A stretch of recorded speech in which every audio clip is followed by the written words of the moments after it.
You are listening to the Nourish CEO podcast, and this is my brand new series on the 4 CEO types, how to build a business that fits who you actually are. This is one of 4 episodes that deep dive into each CEO type to help you understand your wiring, leverage your strengths, avoid your blind spots, and build a business that works with your true nature instead of against it. Here's the reality of the business coaching landscape right now. Almost everything you see is built for one of 2 types of operators. One is the bold, fast-moving, decisive person who can make a call and execute without looking back. And the second is the highly relational, magnetic personality who can grow a massive audience just on the strength of who they are and convert it through sheer warmth and connection. Now, if you're one of those 2 types, a lot of the advice out there probably will work reasonably well for you. But here's what no one's talking about. Those are not the only 2 ways to lead a business. Even more than that, the current obsession with hype-first marketing, meaning build a big audience, go viral, be everywhere all at once, perform your personality at scale, dangle the carrot in front of people, and don't worry about actually delivering anything on the back end. All of that is actively working against a huge portion of experts who are genuinely excellent at what they do, but they're not wired to build a business that way, and they really don't want to. So if you're more methodical, if you lead through depth and rigor rather than speed and charisma, if you build trust slowly, but your clients stay for years because you build that trust, the mainstream advice wasn't built for you. And trying to implement it anyway is probably costing you way more than just time and energy in your business. Now, this is what this series is designed to fix. The 4 CEO types framework will map your natural leadership style, how you decide, how you build trust, how you sell, and even how you deliver your programs, and helps you build your business strategy around that. It's not as a workaround for not being the right type of CEO. It's building your business with your genuine competitive advantages at the forefront. Now, if you haven't taken the CEO type quiz yet, it's linked in the show notes, or you can go to lauraschoenfeld.com/quiz. And I recommend that you take it before you listen to these series episodes or take it after. Either works, but I want to make sure that you know exactly the type that is most aligned for you. And if you're already in the middle of the series, welcome back. Let's get into it. Welcome to part 1 of the 4-part series, the 4 CEO types, how to build a business that fits who you actually are. And today we're starting with the Decisive CEO, which happens to be the type of CEO that I naturally am. So tell me if this sounds familiar. You make decisions in minutes that can take other people weeks. You hold your pricing and sales conversations without flinching. You've even walked away from clients who weren't a fit without losing any sleep.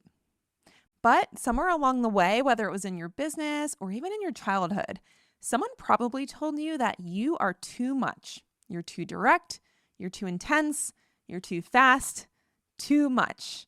And maybe you've wondered if they're right. Maybe your fast-pacedness, your decisiveness, your directness is actually hurting your business. Today, I'm going to tell you why that's mostly wrong. And I'll show you where the one place might be that could be worth paying attention to if you are a decisive CEO and you think that your speed and intensity might be affecting the way that you run your business in a negative way. So let's start off by talking about what makes a decisive CEO. Like I said, this is my type, so I'm very intimately familiar with what exactly it's like to run a business as somebody who moves fast, makes decisions very intensely and quickly, and is just like, I don't know why I'm making this decision this way, but I am.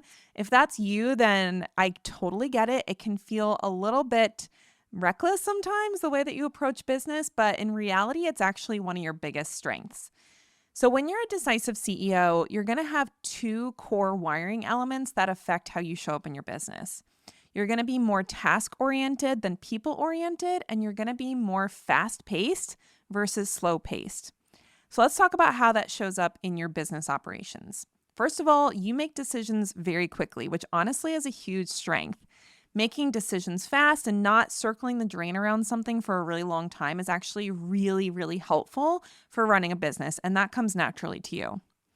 You also hold your standards without apology. Now, that doesn't mean that you don't ever feel bad.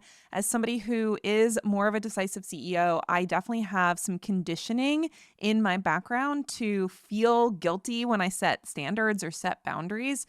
I'm totally working through that, and I'm much better now than I ever was before.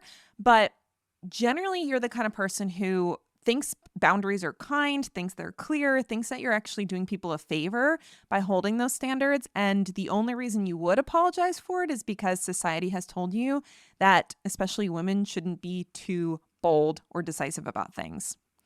You're also generally able to cut what's not working in your business without sentimental attachment, whether that's a particular offer, a team member, a messaging approach. You're the kind of person who can look objectively at what is and isn't working in your business and make decisions without having this big emotional response. Now, again, these are general things that work well for you. It doesn't mean that you never have an emotional response or you never care about something that you're doing. It just means that compared to other people, you can make those decisions faster. You also tend to think in terms of ROI and outcome. So if you're making decisions in your business, you have a natural strength of actually thinking about how does this decision affect the finances of the business, the outcomes of the business, the goals that I have, the KPIs. This is what we typically think about when we think about a CEO as being somebody who is really getting down to the brass tacks of decision making in the business and is looking at the key metrics that will inform that decision versus having a lot of emotional attachment or making decisions because of what other people expect of you or making decisions because it's a more consistent way to do things. That's not really how you approach your business. And it's, like I said, it's actually a strength. I know sometimes it can feel a little reckless or a little bit like you move too quickly, but truly when it comes to entrepreneurship, being able to make those decisions quickly is great. Now, you also tend to have a polarizing presence. You're going to find that, especially if you're creating content online, people are either going to love you or, quote, hate you. Now, hopefully they don't hate you, but honestly, in 2026, people hating you is not that weird. People are very, very polarized right now, right? And so you're the kind of person that embraces polarity. Now, again, maybe you've been trained to soften yourself. Maybe you've been trained to tone it down and not be too opinionated, but your natural tendency is to be very opinionated and very direct about what you think. And you're not typically going to be the kind of person who cares a lot about other people's opinion when it comes to sharing what you think about things. This can be very, very powerful when it comes to creating content because, as you probably know, polarity tends to get more attention online. And if you're comfortable doing this, then that can actually help you grow your business really effectively. Now, here's why these personality traits are genuinely valuable when it comes to growing your business. First of all, and this is probably the most common thing that I see, most business owners are paralyzed by the kind of decisions that you make quickly. Now, again, that doesn't mean you're not thinking about things. It doesn't mean that you're not being logical or that you're not considering options when you make decisions. But when you make a decision, you just go and you don't overthink it. You don't circle the drain around, oh, maybe I should do it this way. Maybe I should do it that way. When you're operating in your power, you can really make decisions very fast, and that is a huge asset for your business. Another valuable element of your personality is that you do not ride dead offers into the ground. So if you realize that something needs to change in your business, whether it's a specific offer that you're selling, a way that you're selling things, the name of the offer, who it's for, like all of those decisions that affect how your business actually operates, when you know that something's not working, you don't just stay with it out of comfort. You will make sure that you make the changes that are necessary in order to get things working again. And that is huge. That can really help save you years of wasted effort trying to make something work that really isn't aligned. You also have the natural tendency to protect your capacity without having to be told to do it. So what this means is that you value your energy, you value your boundaries, you value your alone time, you value space in your calendar, and you don't necessarily have a lot of guilt when it comes to saying no to people. And like I said, if you're a female, if you're a woman, a lot of times that can feel like you're going against the grain of what society is telling women to do. But that's actually something that is really, really valuable for running a business.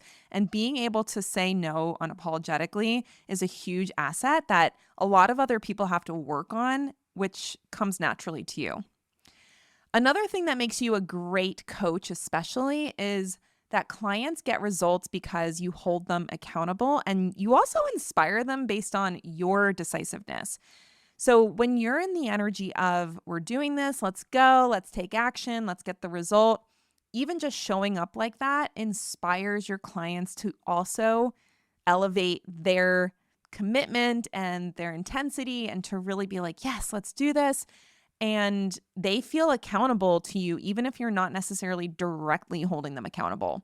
So this can be really powerful for helping clients get great results, because even if they might be feeling a little nervous or a little bit hesitant or tentative about what they're going to do to get the result that they want, your bold, decisive energy can actually seep into them and really inspire them to take action, which is awesome.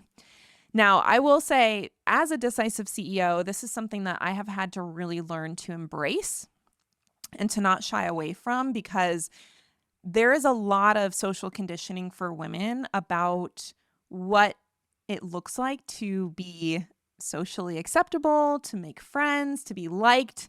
And it's something that, as someone who's going to be turning 40 in like a year-ish, I had to spend a lot of time and do a lot of personal growth to get to a place where I feel like I can truly show up as myself, being in that decisive CEO energy, and to not look at that as something that was a liability to my business, that was something that was going to be a turnoff for the people that I wanted to work with. Because again, in especially female spaces, a lot of times that boldness, that directness, that, unapologetic honesty about things can be very affronting to people and even off-putting for some people. And so if you've had that experience before as somebody who is a decisive CEO, just know that that doesn't have to inform how you move forward in your business. And that could be the very thing that's actually holding you back from the results that you're capable of getting, because you are too worried about trying to soften yourself or trying to tone things down because of what other people have said to you. And again, it doesn't even have to be something that people have said to you in business. It could literally be your personal life, family, friends, coworkers, people who didn't understand your intensity and made it a problem instead of recognizing it for the power that it is.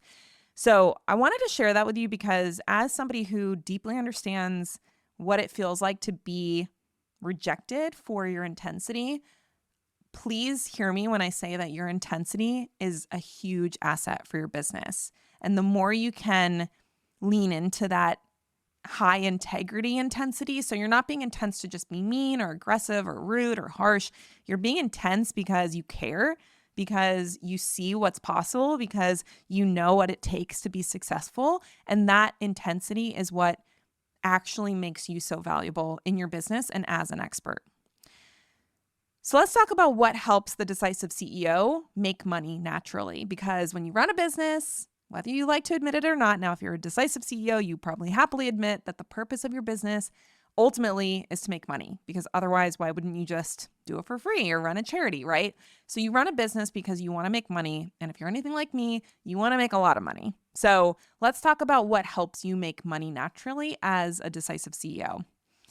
First, let's talk about price. So pricing is one of those things that a lot of times as a decisive CEO, you very quickly know when pricing is aligned versus not. And usually when it's not aligned, it's because you feel like it's too low. And so if you're feeling like your pricing is too low, you do not need anyone to give you permission to increase the price and hold that price firmly.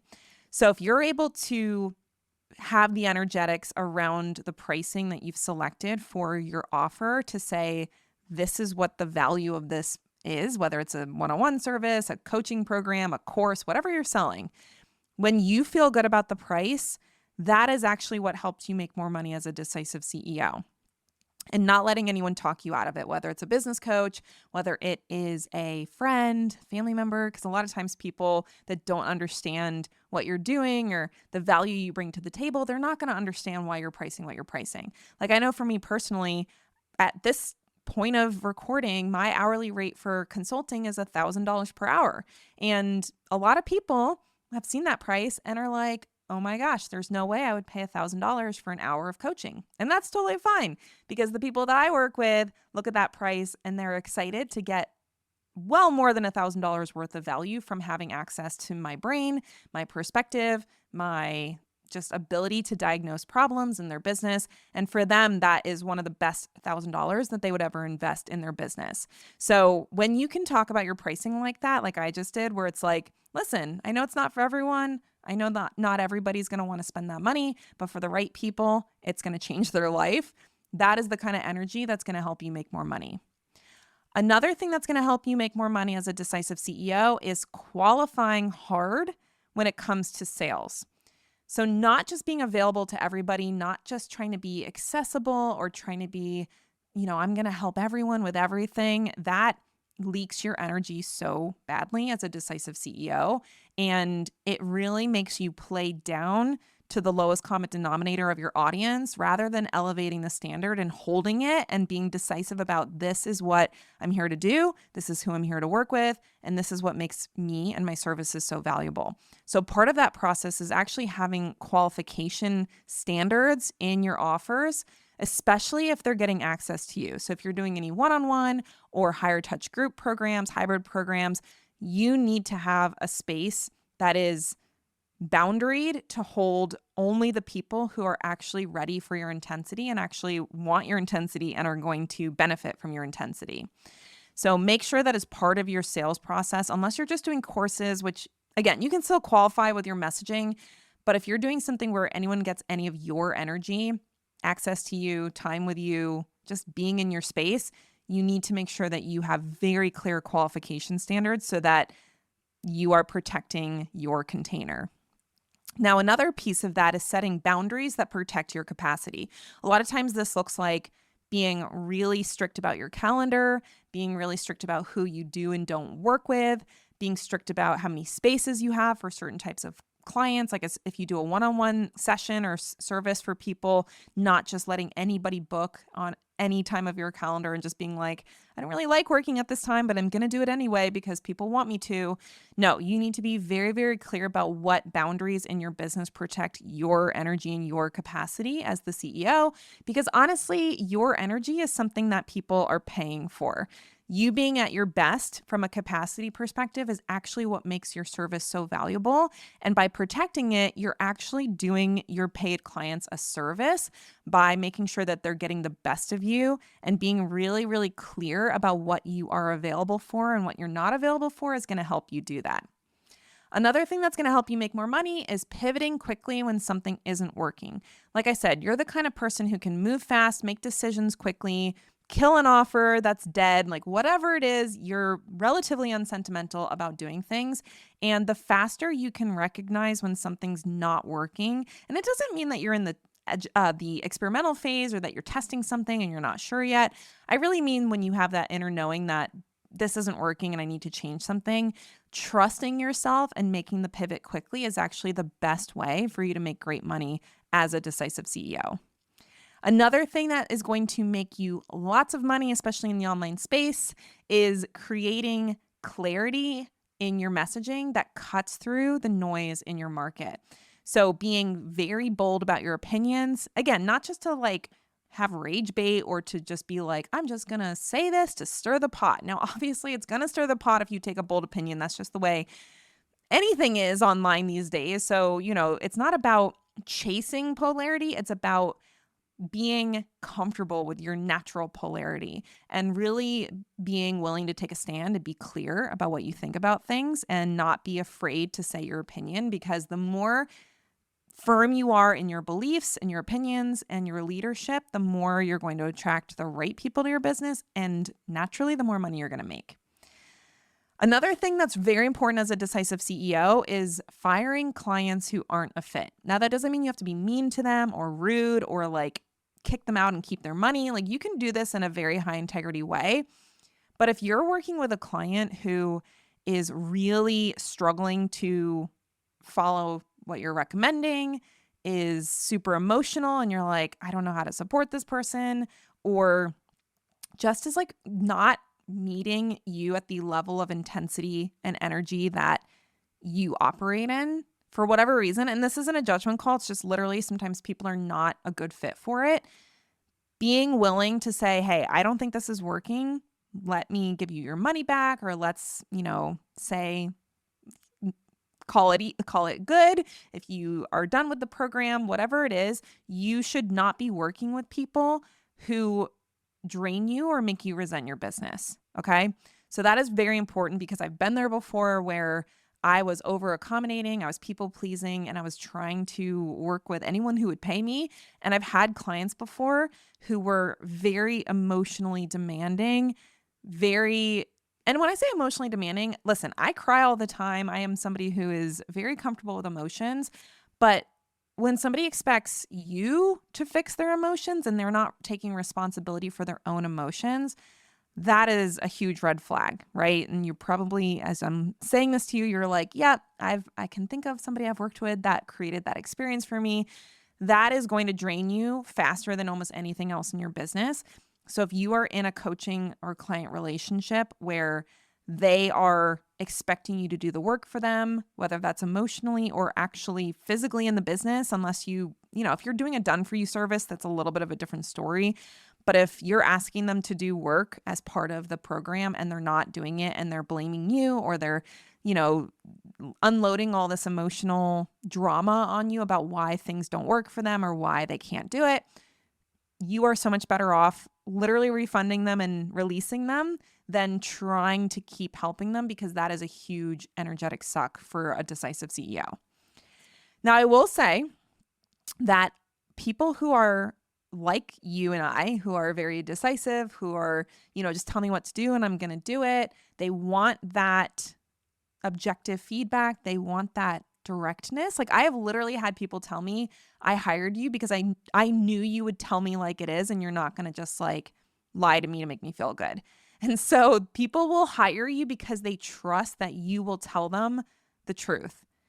And people are looking for this kind of leadership, which is why I'm telling you, if you have this belief that you're too intense, too direct, too bold, we need to let that go, because that is literally what people will pay you for. And serious clients will pay you a lot of money for that directness. So I'm hoping that in this conversation today, you can really start to look at your directness as a gift versus something that you need to soften. Now, every CEO type has blind spots. And so, you have individual blind spots, and then there's kind of like pattern blind spots. So for the decisive CEO, you can fall into what I call hype first marketing and hype first business design a little more easily than the other CEO types. So what is hype first marketing? Hype first marketing is when you're so focused on getting the sale, making the money, closing the sale, which even sometimes isn't about the money. I know for a lot of my decisive CEO clients, it's really more they're just so achievement oriented that selling feels like, oh my gosh, I got to get the yes because that's the achievement of the day. That can cause a lot of problems in your business, because yes, you can close sales faster and maybe more high percentage than other people, but you're not always getting the right people into your program, because you might be getting them to override their own sense of reluctance or not readiness. And then they come into your program and they end up ghosting the program. They show up for a few calls and then they just disappear. People ask for refunds, or they just come in and feel overwhelmed. And even if they don't ghost the program, they really struggle because they weren't actually ready for what you had to offer. So that's the more generous description of hype first marketing. I will say that there's kind of a more just unsavory version of hype first marketing that's very popular in the business coaching space right now, where basically the entire sales process is all about dangling a result that somebody wants in front of them and using FOMO and fear tactics and really aggressive sales strategies to get somebody like disembodied from their own decision making and to say yes to something that they then regret. I don't think any of you do that. I have never met a single client that was doing that in their business. I tend to attract the people who do the opposite and even, harm their sales results because they're too afraid to be bold. But this is something that if you're being taught by a business coach that teaches the hype first pattern, you are somebody who will actually start to use it, and you can be very good at it. You can be very good at selling to somebody who actually didn't want to buy something from you.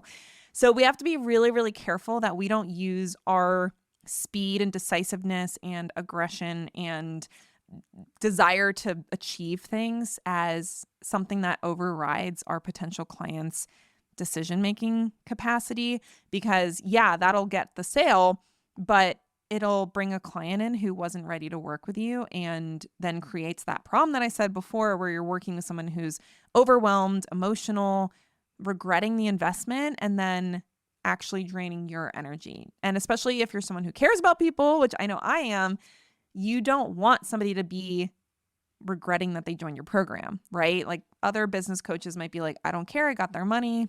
It's up to them to take responsibility for themselves. But I'm somebody who I want to do everything I can to be in integrity in the sales process. And so I'm assuming if you're listening to me, you do too. And we have to be careful that our decisiveness doesn't drift into that hype first method that then gets people into your program that weren't ever really a good fit. Now, another thing that you can run into is because you're really good at sharing bold opinions, sometimes those opinions can be less effective for getting clients because, yes, they get a lot of attention, engagement. There's that debate that happens in your comments when you share something more bold, but that doesn't necessarily always lead to buyers. So just being bold or controversial just for the sake of being controversial is not necessarily the best way to run your business. And we want to be thinking about sharing bold opinions that empower our buyers to take action. So making sure you're running it through the filter of, am I sharing this because I'm going to vent on the internet, or am I sharing this because it is something that is going to help my ideal clients see why I'm the person to help them solve their problem? Now, another blind spot that you can run into is that your programs can err on the side of transactional because you're so focused on getting results that people come in and yes, they feel motivated to do the work, they take action, they get great results, but they don't necessarily feel as connected in the program, and then they don't necessarily stay around as long. They get in, they get out, they get what they wanted, and they're not necessarily becoming lifetime clients in a lot of cases. And so that can be something that, I don't want to say it hurts your business because I think you want to help people get results, but it can be something that impacts your lifetime customer value. And it can also be something that impacts your referral rate because people don't always feel compelled to share about what they're doing with you when it's a much more transactional experience. Now, another situation that can come up, and I've definitely felt like this before, is that you may feel like you're moving too fast for your audience.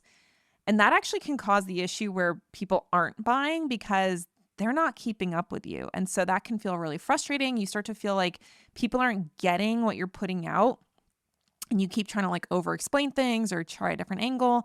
And you're just like, why aren't people getting this?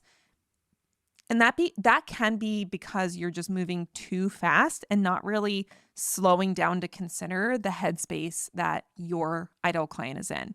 So this is definitely a problem that I run into where it's like, I don't want to do customer research. I just want to put out what I'm thinking about right now.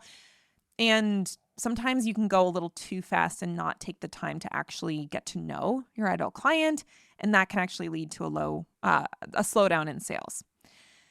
Now, the reason why this happens for the Decisive CEO is because your ability to move and take action and lead and be bold and, get things done is running ahead of the trust and relationship building that can really help you create more longevity in your business.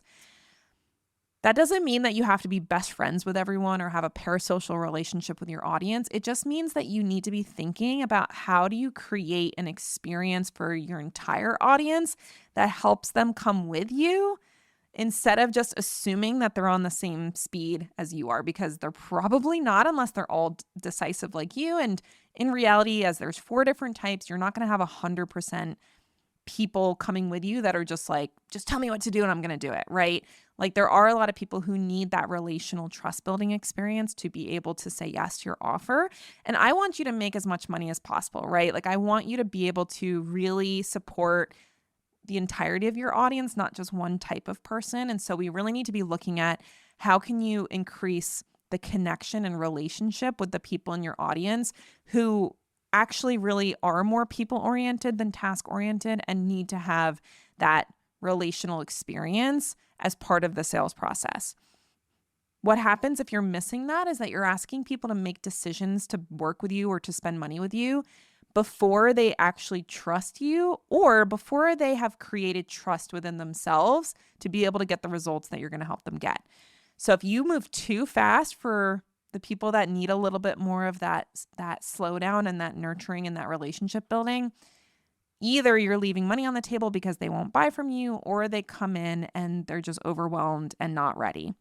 So we want to make sure that the systems in your business, whether that's the sales and marketing side or the delivery side, that you are also thinking about how do you build trust and relationship, ideally in an automated way, because you do not have to do this manually. I want to make sure it's very clear. Building trust and building relationship in your business does not have to be done individually for every single person that you work with and all coming from you. So it can be very exhausting as a decisive CEO to feel like you're doing this manual trust building with every single person that you work with, where you're having the same conversations over and over. You're having to prove yourself from scratch with every lead. You're like repeating yourself in sales conversations. You're constantly having to, just share the same stuff over and over to get people into your programs, because you are going to be selling to people who need more details. They need more information. They need more connection with you. And if you're doing all that manually, it's very time and energy consuming. And as a decisive CEO, you're not really built for that. And if you have to handhold people through sales conversations who aren't ready because they didn't have enough time on brand with you, that's going to be exhausting for you. So being able to build systems into your business where trust and relationship building is happening automatically is going to be a huge growth opportunity for you as a decisive CEO. So in order to do this, we want to be thinking about building the trust infrastructure in your business so that relationship and connection can be built on autopilot. Because the key insight I want you to take from this conversation today is that you do not have to soften yourself or be someone you're not, or be this like lovey-dovey person if that's not you. You do not have to become more relational and spend more time and energy with individuals in your world in order to create that connection. But what you do have to do is build systems and processes and platforms that do that trust building for you and help connect with the people that you're meant to serve, especially the ones that move a little slower than you do, which is going to be probably the majority of people in your audience, because they're not going to be as decisive as you for the most part. So this is doing things like sharing things about your experience, sharing transparently or not just authentically, but even vulnerably. Like if you're able to come on to social media or a podcast or a blog or an email and really open up about something that you're dealing with. I know that can feel a little bit vulnerable when you're a decisive CEO, but just sharing more about you and how you're experiencing life and the things that you're working on and the things that you're struggling with, that is going to build trust and relationships so much faster than showing up and being like, hey girl, let's be best friends, right? Like you don't have to show up in this super accessible friend zoning type of energy. You can just show up in your leadership energy and share something that is just getting an opportunity to get to know you. I have done this so many times, especially on my podcast. I love doing this on my podcast because I actually think this is the best way to connect with people and really help them understand like just the way you think about things, the way that you operate, the experience that you're having. Like all of that stuff is so valuable when you're a decisive CEO. And when you're sharing it with your voice, there is a level of connection that people can have that they're not going to necessarily have if you're just writing about something. So storytelling, transparency, vulnerability, all of that, whether it's about you or an experience you had with a client or storytelling about the people that you worked with, like all of that is so valuable when it comes to creating the connection. And you can do it in a one-to-many format so that, again, one podcast episode could build connection with 1,000 people. And that's what you want to be doing as a decisive CEO. You want to stay in your power as an authority. You don't need to like go have a personal conversation with everybody in your audience and like get to know them as a friend. Please don't. You will exhaust yourself. You do not have to do it that way. But you do want to create the one-to-many experience where people can connect with you. And the more of that you build into your business, the faster people are going to be able to buy from you because they're going to get that depth and connection that they need to be able to say yes to investing with you without it having to be in a one-on-one sales conversation. So what does this look like in practice? One, your messaging, use your content to build credibility, trust, relationship, connection before the sales conversation. Trust can come from getting to know you and your perspective. It can come from like a sales webinar where you actually demonstrate your expertise and authority and show somebody how your method can work better for them than other methods that they've tried. There's lots of ways to build trust in the sales conversation through your messaging. And that's one of my favorite ways to do it as a decisive CEO because you don't have to do it for individuals. You do it for the collective, and it helps move everybody along in a more efficient way, which we love efficiency as decisive CEOs. For your sales process, using pre-sale trust assets to warm people up in a systematic way can be so helpful. So videos that you can send where you're talking, again, doesn't have to be for the individual person, can be a video that you recorded for everybody that just gets sent to somebody before they have a sales conversation. Having a sales email sequence where you can share more details about your offer, you can overcome objections, you can help shift perspectives on how the offer is going to be a good fit for your ideal client. Like all of that can be done on total autopilot so that by the time you're even on a sales call or in the DMs, somebody's already like 90% of the way there and they just need that last touch point with you. With your offers, creating clear structure and an onboarding process, especially when somebody comes into the program, that creates safety for the person coming in. They get to know the expectations, they know your boundaries, they know how to make the most out of the program. That's something that as a decisive CEO is so easy to forget because you just think everyone's moving as quickly and as clearly as you are. A lot of people need to be gently led into your program, right? So that can be done on full automation or you can have a team member do it, but having that onboarding process to make sure somebody feels welcomed into your offer, whether that's a one-on-one offer, a group, a program, whatever it is, that creates much more of a positive experience for your clients than just throwing them right into the content and just being like, let's go.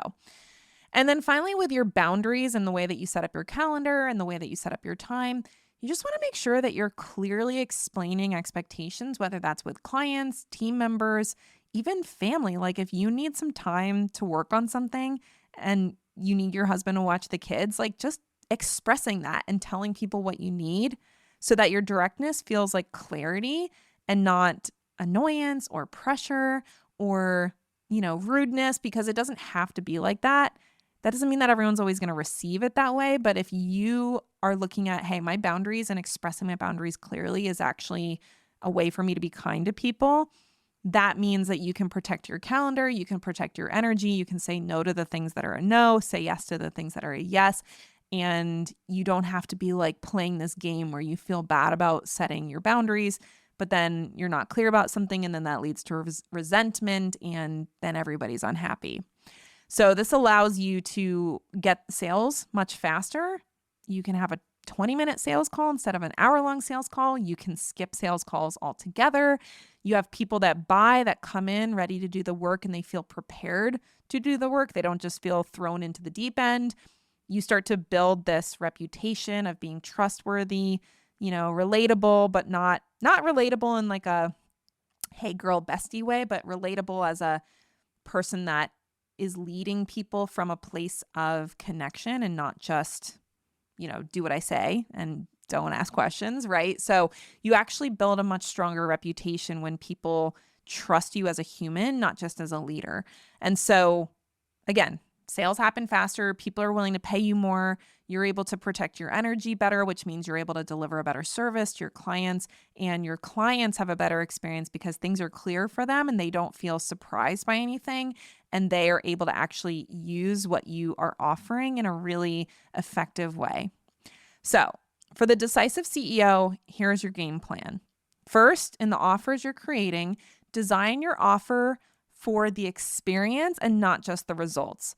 Onboarding processes, creating check-ins, having some sort of encouraging emails that go out automatically, like things that maybe you as a Decisive CEO are like, I don't really need to be coddled. I don't need to be cheerleaded. I know I'm that way. I'm like, listen, I don't need all this stuff, but don't underestimate the fact that most of your clients do need it or want it. And you can create a much better experience when you're not just thinking about how do I get results for people, and really think about how do I create the best possible experience for people so that not only do they get results, but they also are like, wow, this was really thoughtfully designed and I feel really included and I feel really cared for in the offer. In your messaging, if you can demonstrate expertise and not just declare it. So I know that you're confident in your expertise, but just because you say you're an expert doesn't mean that people trust you.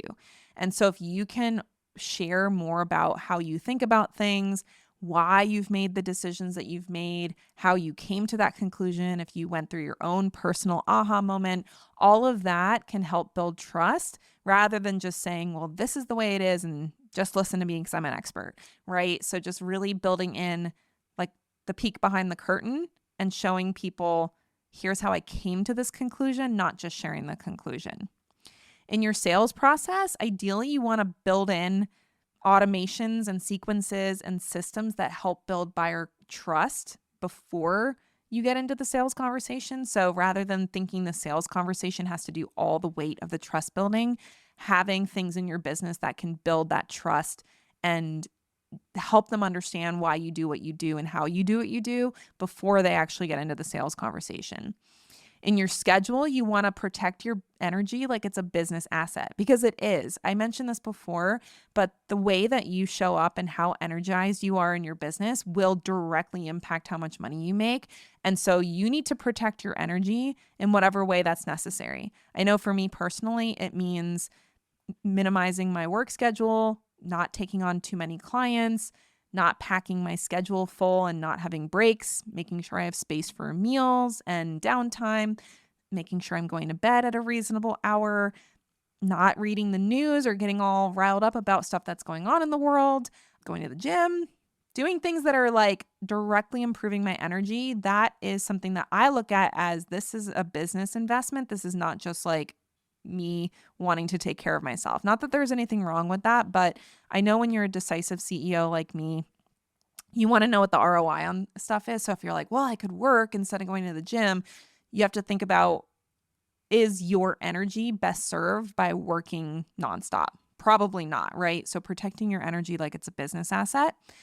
And then in your vision for your business and the decisions that you're making and the things that you're creating, building for the life you actually want and not just your next revenue goal. So something I run into with my Decisive CEO clients is that they'll make decisions because they want to hit numbers in their business, and they're not necessarily thinking through, how does this connect to the life I want to live?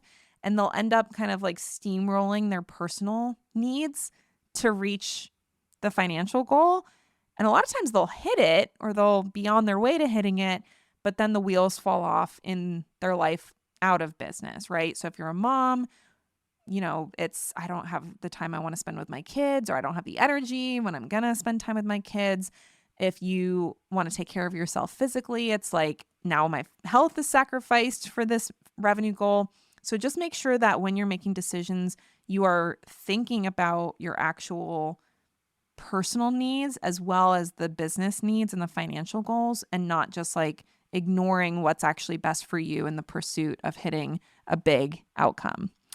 Now, if you want to hear a story from one of my clients who is definitely more in the Decisive CEO category, I would love for you to listen to the interview with Lindsay Lesson. So Lindsay is a registered dietitian who works with women who are dealing with hypothalamic amenorrhea who want to get pregnant. And she has really big goals in her business. And she is the kind of person that when we work together, she's like, whatever I say should be done or could be done next, she just does it. Like she is, I'm going to go do this project, knock it out, get the next thing done, which is awesome.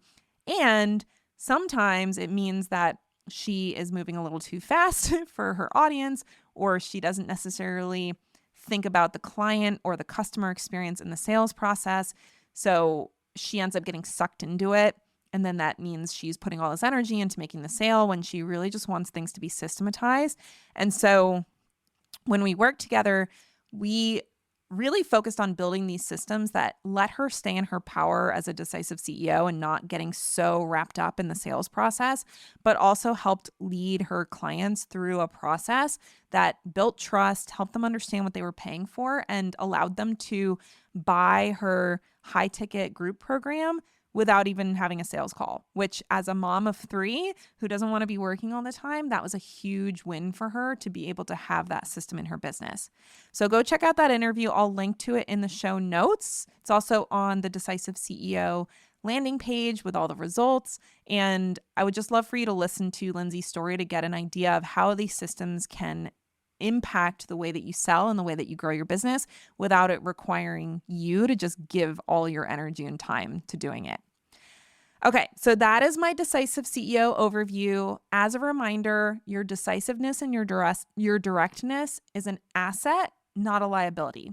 So if there's any part of you that is trying to pretend like you're not a direct and decisive person, this is your invitation to release that and embrace your decisiveness, because it truly is something that will help you grow your business.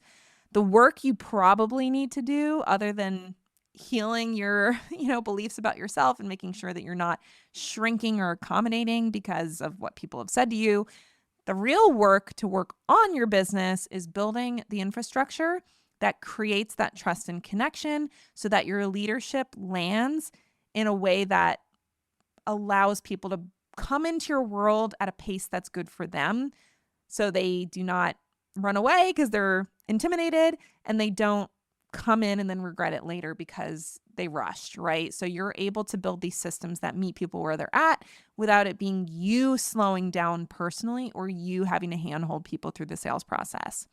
Now, if we've gone through this whole episode and you're like, I don't think I'm a decisive CEO, no problem. I invite you to take the CEO type quiz if you haven't already. So the link is in the show notes, or you can go to lauraschoenfeld.com/quiz to take the quiz to find out what type you are. And we're going to have all 4 types have their own episode. So that might be out already to be able to listen to. If it is, it'll be on your results page. But you really want to make sure that you're getting the right type, because everything I'm saying to a decisive CEO, if you're not a decisive CEO, it may not actually be relevant for you. So if you are a decisive CEO, go check out the results page for your full game plan. That'll be linked in the show notes as well. But I hope that this conversation has been super helpful for you today to really embrace the things that make you who you are as a decisive CEO and actually use those to grow your business instead of trying to be someone who's softer or more friendly or more relatable or more likable, because none of that is going to help you grow your business. So we are not taking that into our business with us. We're leaving those beliefs at the door, and we're using our strengths to, really grow a business that matches who we are and allows us to be our full expression of ourselves.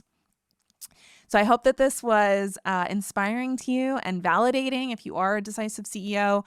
I would love for you to invite any of your friends who maybe they're a decisive CEO and you want to share this episode, or you're like, oh, this is something I bet my friend would really like. Let me see if she wants to take the quiz. Let's see what type of CEO she is. Feel free to share it with them. I just really would love for more people to build their business in a way that matches their personality. And so the more people you can share it with, the more we're going to help people build a business that matches who they are and allows them to really lean into their strengths and not have to be someone else to be successful. All right. So thanks for hanging out with me for this episode. If you're a decisive CEO, come DM me on Instagram at laura.schoenfeld. I would love to hear from you and let me know how this episode affected you, or if you're resonating with it, as I said, I'm a Decisive CEO, so come say hi in my DMs. I'd love to hear more about how this is going to impact your business moving forward. All right, well, thanks for hanging out with us. We'll see you here next time on the Nourished CEO podcast. Take care, everybody. Thanks for listening to this episode of the Nourished CEO podcast. And if this episode got you thinking about how you're actually wired to run your business, your next step is to take the CEO type quiz. Because here's the thing, most of the business advice out there was built for someone specific. And if that someone isn't you, it doesn't matter how hard you work or how many strategies you implement. It's just never going to feel right, and it's never going to work as well as it should. Knowing your CEO type changes all of that. After you take the quiz, your results page will walk you through your natural strengths, your biggest blind spots, and a concrete game plan for your offers, messaging, sales, and even your calendar, all built around how you actually think and lead. Not generic advice, your specific direction. It takes about 5 minutes and it's completely free. The link is in the show notes, or you can go to lauraschoenfeld.com/quiz. And if you already know your type and this episode resonated with you, share the quiz with someone else who needs it. The right framework at the right time can completely change how someone sees their business. And honestly, that's exactly why I made this. All right, I'll see you next time on the Nourished CEO podcast.